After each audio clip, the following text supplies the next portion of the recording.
There have been more reported sightings of orca pods around Wellington today as the search goes on for baby Toa's family.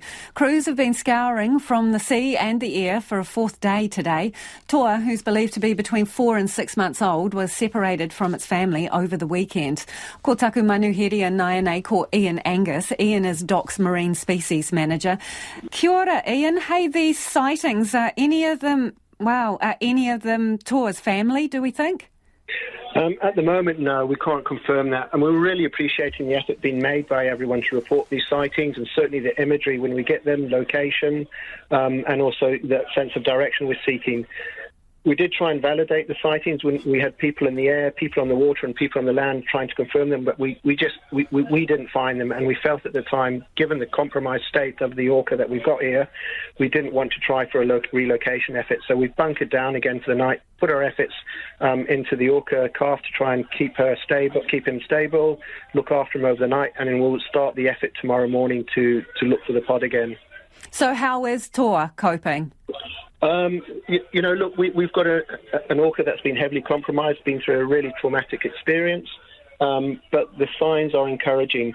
We've certainly seen a little bit more movement. The orca's been responding well to the slight feeding that we've been doing. So a lot of positive signs there, but, still a mountain to climb. So, Ian, what are you feeding the calf? Because we talked yesterday, it hadn't been fed at that point, just given fluids. So what food is it getting? It's still fluids, so we're still concentrating heavily on the hydration and rehydrating the orca. That's the key point.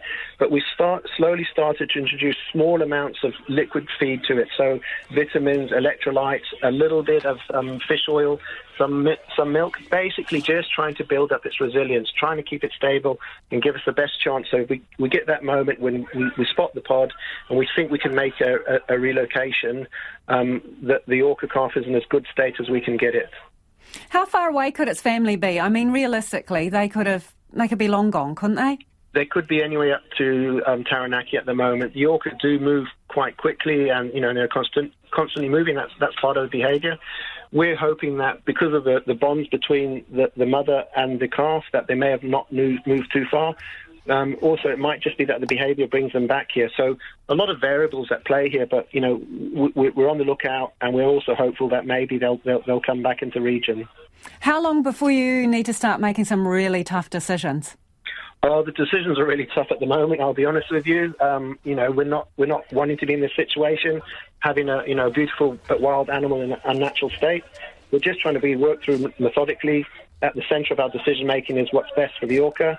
But obviously, the more time the orca's with us and being rehabilitated, the more likely there are some risks and implications for it. So we're just working through the scenarios and trying to think almost daily, what's best, what do we do next? How can we try and resolve the situation? Given that you've said that the family could be as far up the coast as Taranaki, what is the furthest distance that is realistic to move this calf to reunite it?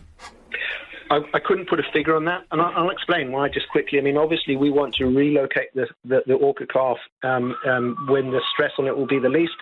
And so obviously we have to take account how the calf is doing at any moment in time.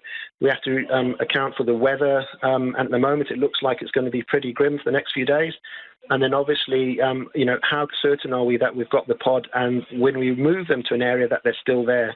So there's a lot of variables that we have to take into account. It makes the job terribly difficult, if I'm honest.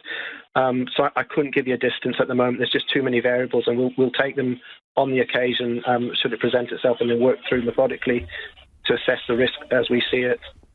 We're almost out of time, but overnight tonight, will people stay with Toa? Yes, we'll have people, some really hardy volunteers again, watching over, and all they're there to do is just make sure that if the orca starts to deteriorate, we've got some responses what we'll put in place, and just to make sure that it's got some company. Really what we want you to do is just keep an eye over the orca. And the weather's been pretty grim. It's been very cold down here. Some of those volunteers have really showed some, great spirit.